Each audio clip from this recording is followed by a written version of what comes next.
The Mutual Broadcasting System presents The Mysterious Traveler, written, produced, and directed by Robert A. Arthur and David Kogan, and starring tonight two of radio's foremost personalities, Adelaide Klein and Mason Adams, in an original radio drama titled The Visiting Corpse.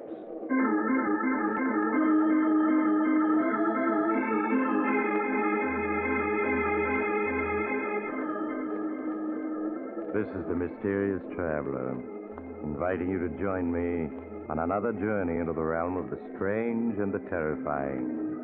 I hope you will enjoy the trip, that it will thrill you a little and chill you a little. So settle back, get a good grip on your nerves, and be comfortable, if you can, as we meet the visiting corpse.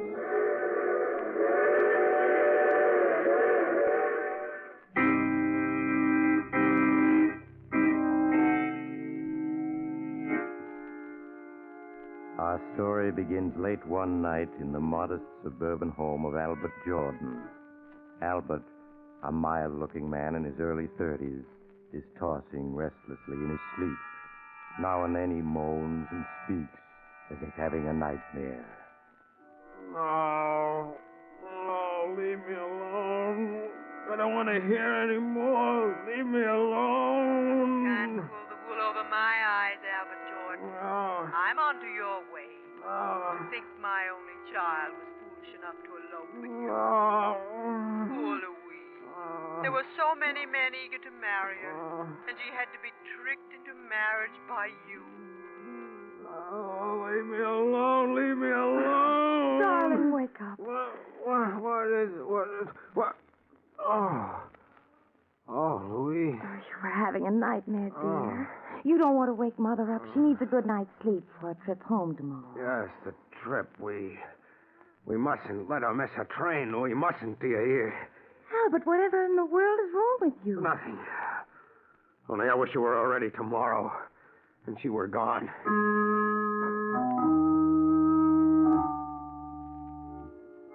You sure you have everything, Mother? Yes, Louise, dear. Now, don't forget to ship my trunk. Now, the expressman will be here to pick it up this morning, Mother. Thank you, darling. It's almost 9 o'clock, Mother. You'll miss your train. I have never missed a train in my life. You needn't be so anxious to get rid of me, Albert. Oh, Louise, darling, I do hate leaving you alone like this. Really, Mother? I'll be all right. Very well, then, if you say so, I'll go. But I'll be writing to you every day. And if he abuses you, just let me know. Goodbye, darling. Goodbye, Mother, and take care of yourself. And don't forget, Louise, Mother will come back if you need her. Yes, Mother. Goodbye. Louise, if your mother pays us just one more visit, I'll leave this house and I'll never come back. But, darling, it's only natural that Mother should want to visit me. I'm the only one she has in the world. Yes, but she doesn't just visit us. She lives with us. In the past year, she spent 8 months with us. She has her clothes here, a key to the house, where she's even listed in the phone book under our number. Please, Albert, she's gone now. Let's not quarrel. Yeah, she's gone now, but in 2 or 3 weeks, you can be sure she'll come back to spend a few months with us. I'm warning you, Louise. I won't be responsible for what happens if she keeps coming back.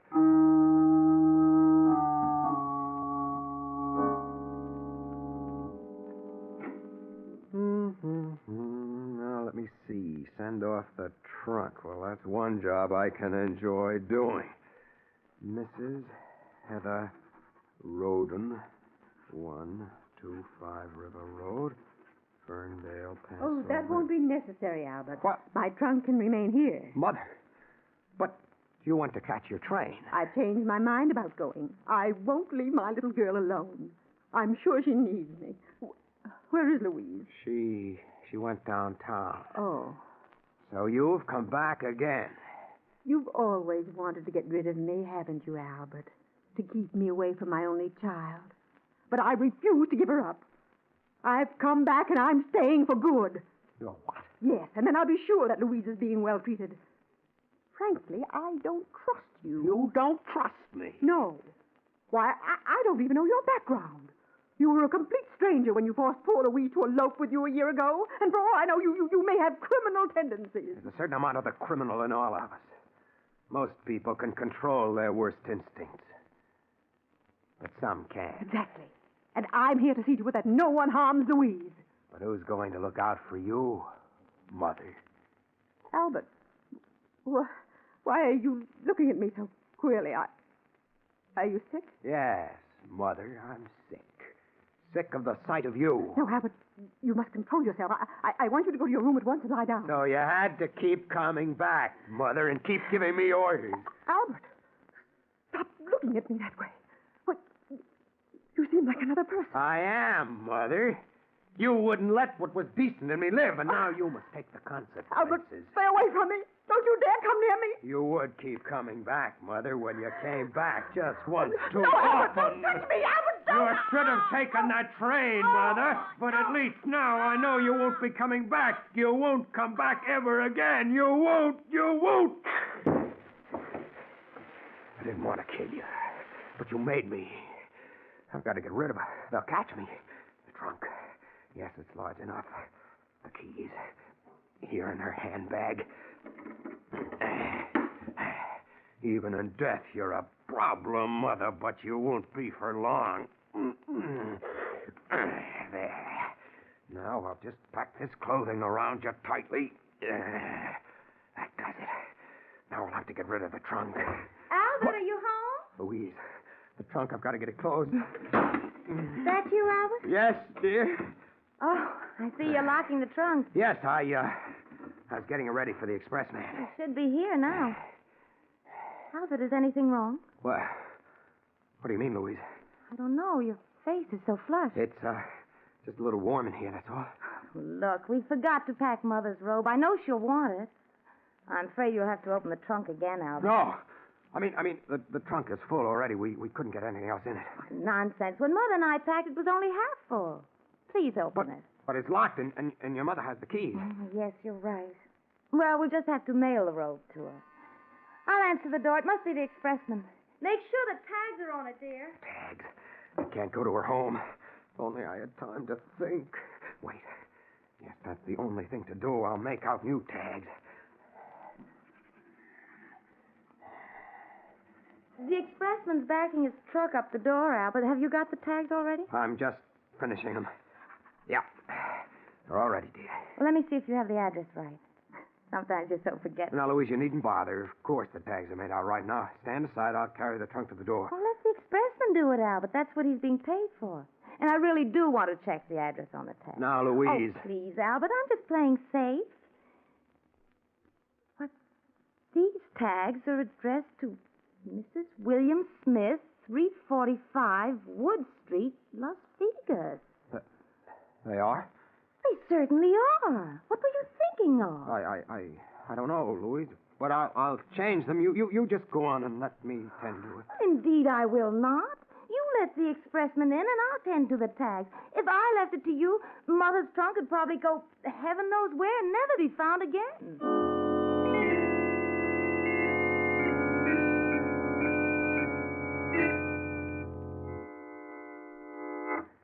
Albert, I'm really worried. Worried, Louise? It's a week now, and no word from Mother. She said she'd write every day. Nah, dear, maybe she's been too busy to write. She's busy. You know Mother doesn't do anything. No, there's something wrong. I feel But it. you mustn't worry, Louise. I'm sure that she's all right. Oh, I'll answer. I'll come with you. Maybe it's a special delivery letter from Mother. Good morning. I got a trunk for you folks. Why, it's Mother's trunk. Why, yes. You've always wanted to get rid of me, Albert, to keep me away from my only child. But I refuse to give her up. I've come back, Albert, and I'm staying for good. No. What'd you say, Albert? Hey? Nothing? Lady, the trunk. Oh, bring it in, won't you, please? Okay. There you are. I don't understand. Why should Mother send her trunk back to us? Would you mind signing for Mr. Jordan? Oh, yes, all right. Here you are. Thanks. Bye. Albert, I can't understand why Mother shipped her trunk back to us, and without even writing a word about it. Well, I'm going to put an end to this guessing. What are you going to do? I'm calling Mother. Hello, operator. I want to put through a call to Ferndale, Pennsylvania. The number's 223. Yes, that's right. My number's Riverdale 7745. Thank you. Why bother phoning, Louise? I'm sure there's a letter on the way. I've waited long enough for one. Albert, why do you keep staring at the trunk so? What? Oh, was I? What's wrong with you, Albert? This past week you've been so jumpy. Oh, hello? Hello, Sarah. This is Louise calling. How are you? Oh, I'm fine, thank you. Is my mother there? What? Are you sure? So that's why you shipped the trunk back? No. No, thank you, Sarah. Albert, Sarah says that Mother never arrived home. She hasn't been there this past week. Was Sarah the one who shipped the trunk back? Yes. She thought Mother decided to stay with us longer and need her clothes. Albert, where can she be? Oh, Louise, I'm sure that she's all right. All right. She's been missing a week. How could she be? I'm going to call the police.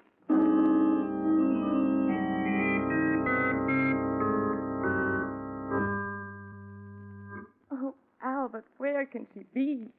24 hours have gone by and the police still haven't found her. No, dear, it takes time. You must have patience. They're doing everything they can. Suppose she's dead. You mustn't talk like that. Nothing is known yet. Why do you keep staring at her trunk? I don't know. Darling, it just upsets you to see the trunk. It keeps reminding you of your mother. I'd better put it in storage. All right, Albert. Do as you please. Now you're being sensible, dear. I'll take good care of Mother's trunk.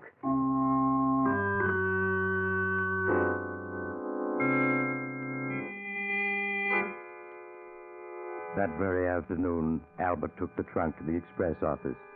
He shipped it away again, this time to a non-existent address in California. He also gave a false return address, so he was quite sure it would never come back to bother him again. Look, darling, I brought you some flowers. Here's a little present.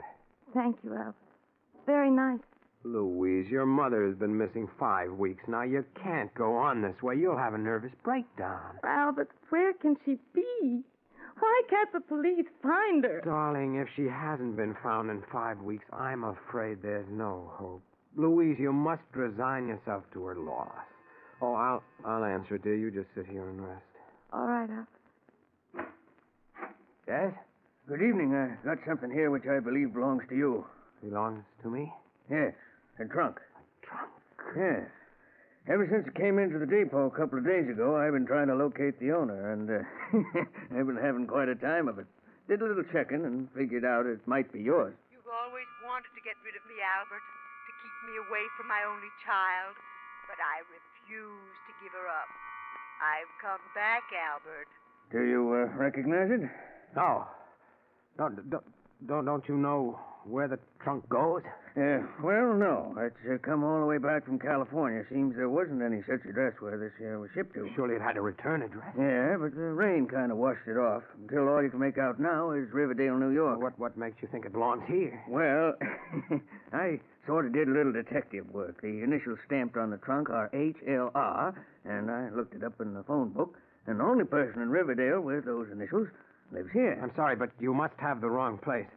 Where will you take the trunk now? Oh, it'll be put with unclaimed luggage. Then in a few months, it'll be sold for charges, unopened. Sold for charges? Yeah. You'd be surprised what you sometimes find in unclaimed trunks. Sort of like a grab bag game. Well, I'm sorry to have troubled you. Wait a minute. What did you say those initials were? HLR. HLR?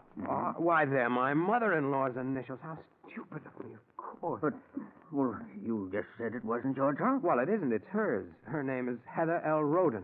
Yeah, that was the only name in the phone book with those initials. That's why I come here. Well, it was an extremely clever piece of detective work. I suppose there's a collect charge on the trunk? Yep. Comes to $31.50 with the trucking. Well, I'll just put the trunk inside for you. Thank you. Well, we'd have hated to lose the trunk. Here's $35. Keep the change. Oh, say, thanks. Good night. Good night. So you've come back again, as you said you would. Well, you haven't beaten me yet. Albert, who was it? Why, Mother's trunk. I thought it was in storage. Well, it was, dear, but they're closing the storage house. They brought it back. Oh, I see. Looks rather worn now, doesn't it? Albert, how do we know there isn't a letter or something in the trunk that'd give us a clue to Mother's disappearance? Now, Louise, you know that's ridiculous. There's nothing in that trunk but clothes. Oh, probably right, Albert, but just the same, I'm going to open it. But you haven't got the key to it. No, but I have half a dozen old keys on this ring. Possibly, just possibly, one of them might open the trunk. Well, here, let me have the keys. I'll see if I can open it for you. Oh, thank you, dear. Here you are. Just a waste of time, but if it'll make you feel better.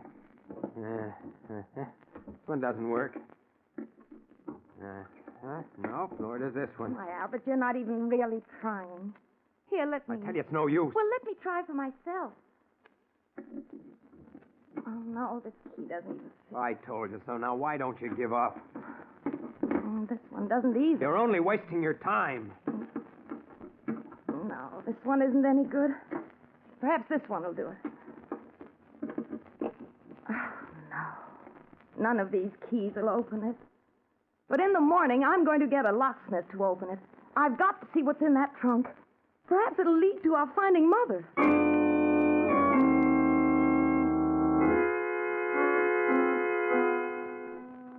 So she's going to get a locksmith in the morning, is she? Well, you won't be here when he comes. I'll see to that. You've always wanted to get rid of me, Albert, to keep me away from my only child. But I refuse to give her up. I've come back, Albert, and I'm staying for good. You're not, do you hear? You're not. You'll never come back after tonight. Never.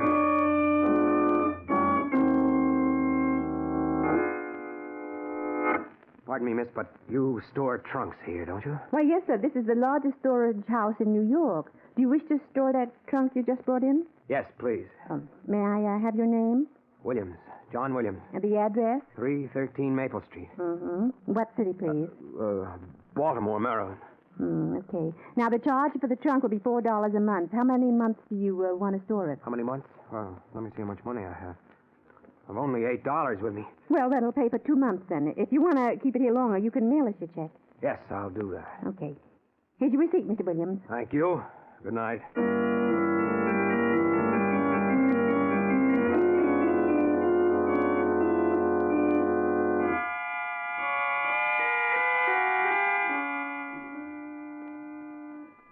And so Albert got rid of the embarrassing trunk at last. For there was only one little hitch. Before he could send any more money, he lost the storage receipt, and he forgot the false name he'd given the storage people, so he couldn't pay for additional storage. But he knew they'd keep it at least a year. He was quite sure that it could never be traced back to him. So after a few months, he stopped worrying. Good evening, dear. How are you? I'm all right, Albert. Fine. Say, I bumped into George Horton and his wife on the way home, and they asked us to come to a charity auction that's being held tonight. That was very nice of them, Albert. Why don't we go, dear? Do you a lot of good. You haven't been anywhere for 6 months now. I know, Albert, and I've been unfair to you, haven't I? You haven't seen anyone in 6 months yourself. All right, if you like, I'll go to the charity auction tonight.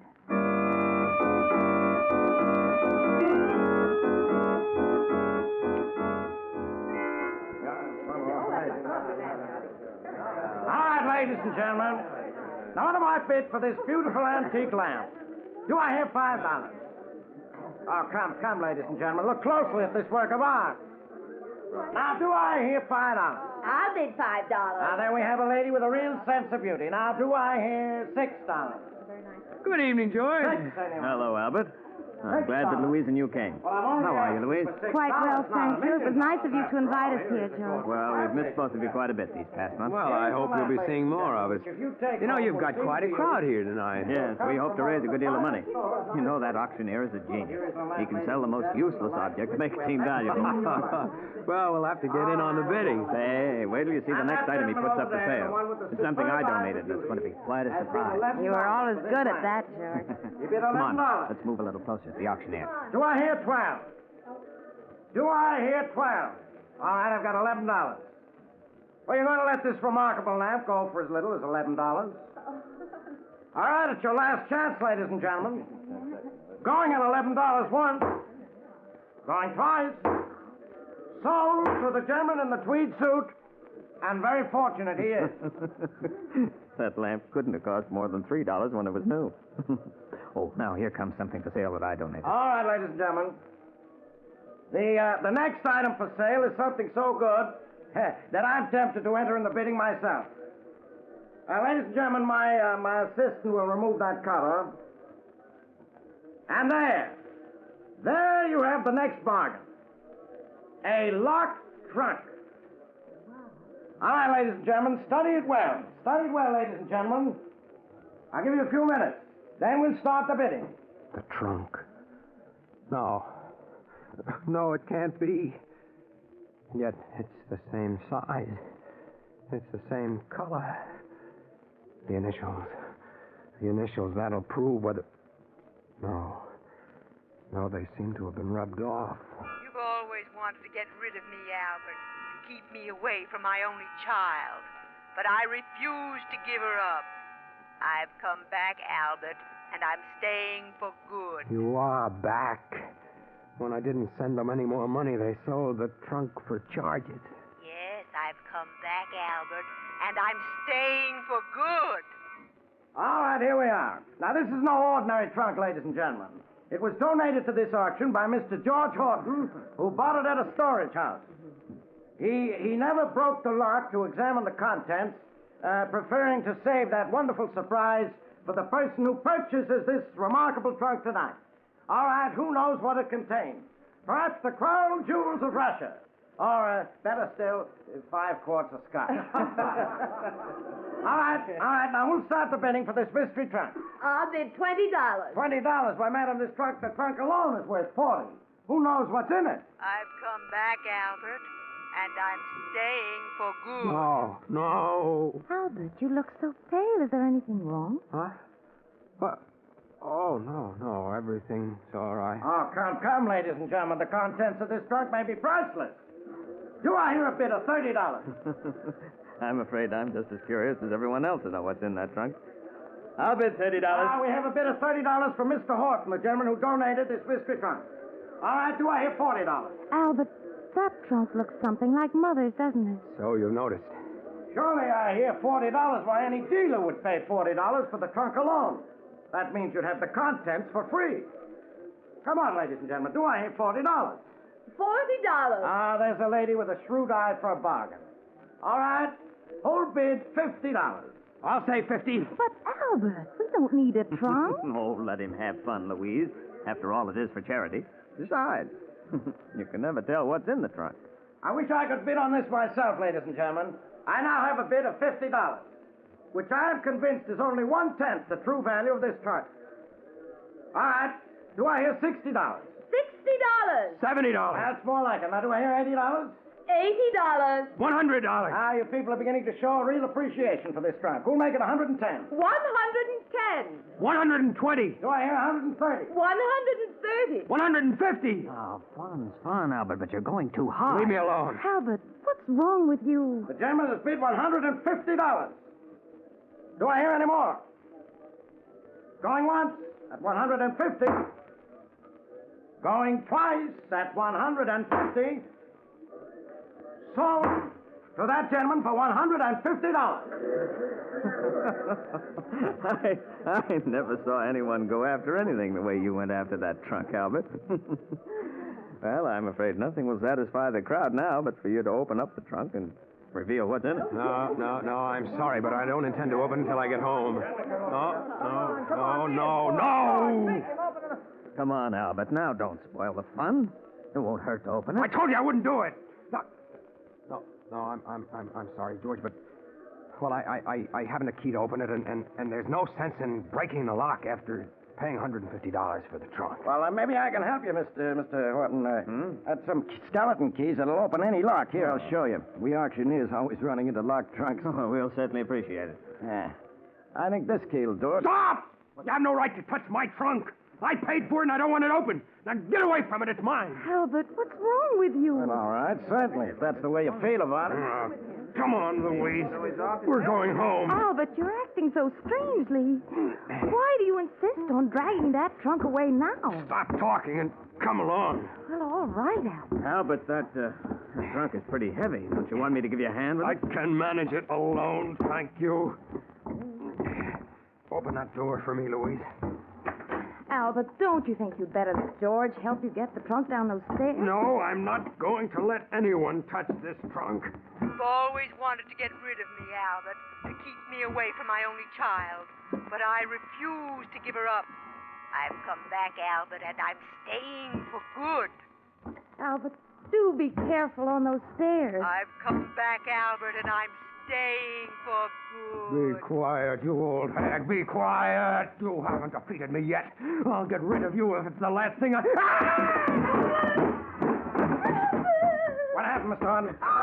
He lost his balance on the stairs. The trunk was too heavy for him. Oh, Albert, speak to me. Albert. George, do something. I'm sorry, Louise. I'm afraid he's gone. Trunk crushed his skull. Hey, look, Mr. Horton. The fall broke the trunk open. There was nothing in it but a load of books.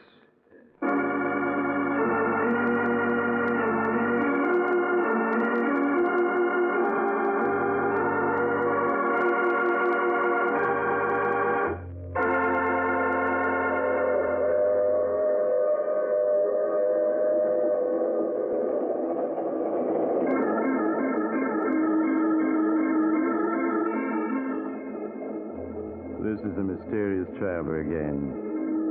Did you enjoy our trip? Too bad about poor Albert. Then there are always some mother-in-laws you simply can't get away from. They keep coming back like an old refrain. Oh, well, Albert's now a free man. Unless, of course, he's being haunted on the other side. Now, I recall another case in which a young man who woke up to find himself dead decided that... Oh, you have to get off here. I'm sorry. But I'm sure we'll meet again. I take this same train every week at the same time.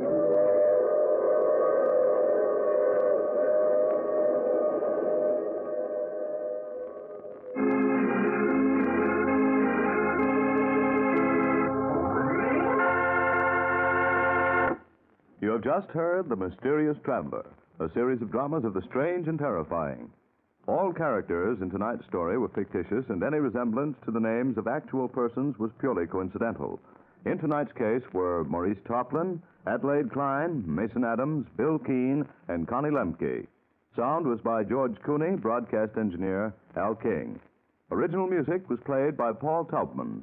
The Mysterious Traveler is written, produced, and directed by Robert A. Arthur and David Cogan. Listen next week to a tale titled Murder by Proxy. Another Strange and Suspenseful Tale of the Mysterious Traveler. And now here's an announcement of interest to listeners of this program. Mysterious Traveler comic books are now available at newsstands everywhere. Carl Caruso speaking. This program came to you from our New York studios. This is the Mutual Broadcasting System.